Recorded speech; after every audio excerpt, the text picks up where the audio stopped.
Erni Rahmasari untuk memaparkan pengalaman pribadi atas kasus nyata pelayanan publik di rumah sakit umum daerah tertentu. Latar belakang kasus yang pertama, pelayanan publik di rumah sakit umum daerah dirasakan kurang memuaskan bagi saya. Ini terjadi atas kasus persalinan anak saya yang kedua, usia kandungan 8 bulan, ketuban pecah, di mana saya itu dirujuk dari klinik karena membutuhkan fasilitas tisu dan inkubator. Saya pengguna BPJS Kesehatan yang dipotong lewat gaji. Terus menurut Men-Pan RB nomor 14 tahun 2017 tentang standar pelayanan publik, tiba di IGD sekitar pukul 2 pagi. Tindakan medis lambat dan kurang tanggap. Tindakan cepat baru diberikan setelah saya menyebutkan saya itu pasien rujukan dari dokter tertentu. Padahal kondisi kehamilan saya itu sudah sangat beresiko tinggi dan segera harus ditangani. Ringkasan kasus rujukan persalinan. Usia hamilan saya itu 8 bulan, mendapat suntikan penguat paru-paru bayi. Dokter merencanakan operasi sesar besok pagi, dan saya diwajibkan berpuasa mulai pukul 21. Pukul 17 hari esoknya, saya mulai muncul kontraksi kuat dan saya berkali-kali meminta untuk dicek. Namun, respon petugas hanya suster magang datang. Bidan terlambat hadir. Setelah diperiksa, ternyata saya sudah bukaan.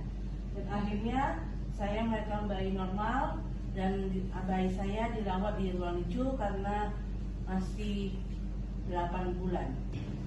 Ringkasan kasus administrasi BPJS bayi.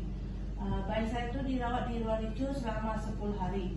Saat pulang, keluarga diminta membayar biaya perawatan puluhan juta rupiah. Hal ini disebabkan karena pada saat itu bayi saya tidak terdaftar BPJS di rawatan rumah sakit tersebut. Karena pada saat itu layanan BPJS di rumah sakit libur.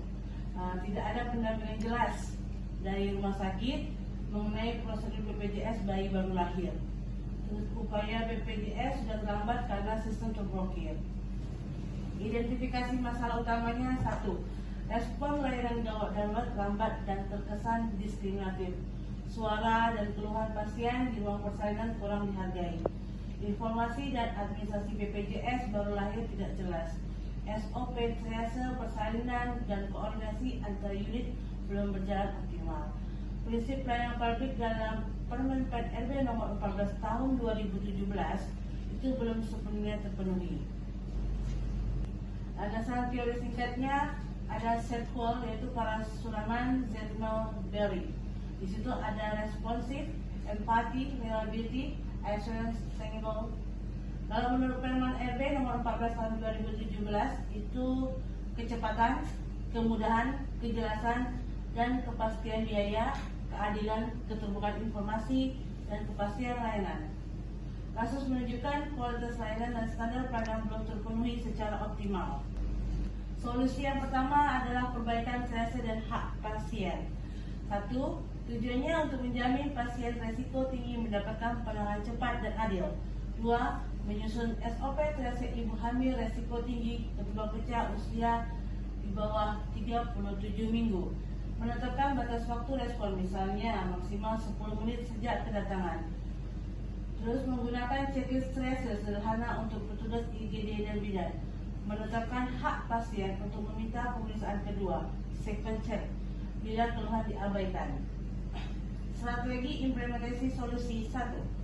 Review SOP IGD dan ruang persalinan sesuai standar obstetrik dan kegawat darurat. 2. Pelatihan singkat untuk dokter jaga, bidan, dan perawat IGD mengenai SOP baru. Uji coba penerapan SOP dan checklist pada kasus ibu hamil resiko tinggi. Monitoring dan evaluasi waktu respon dan juga keluhan pasien. Solusi kedua yaitu penguatan komunikasi berbasis empati. Tujuannya meningkatkan kualitas hubungan petugas dan pasien. Pelatihan komunikasi empatik dengan metode role play untuk perawat dan bidan. Menyusun panduan kalimat yang menghargai dan menenangkan pasien. Menghindari kalimat yang meremehkan keluhan pasien tanpa pemeriksaan. Fokus pada mendengarkan keluhan pasien dan memberi penjelasan yang jelas. Solusi ketiga, One Gate BPJS bayi lahir.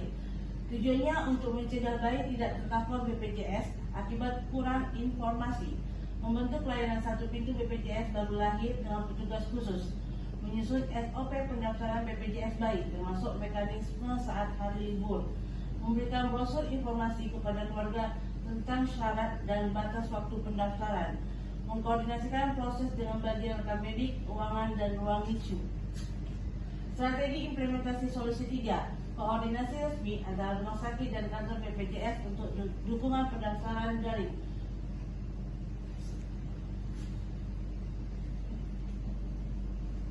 Solusi 4, dengan cara penguatan sistem informasi dan koordinasi, bisa berupa menetapkan status prioritas sistem informasi untuk pasien risiko tinggi dan bayi NICU, memastikan semua IGD persalinan NICU administrasi mengakses data yang sama, mengurangi misinformasi dan saling lempar tanggung jawab antar unit, meningkatkan efisiensi koordinasi dan kecepatan pengambilan keputusan.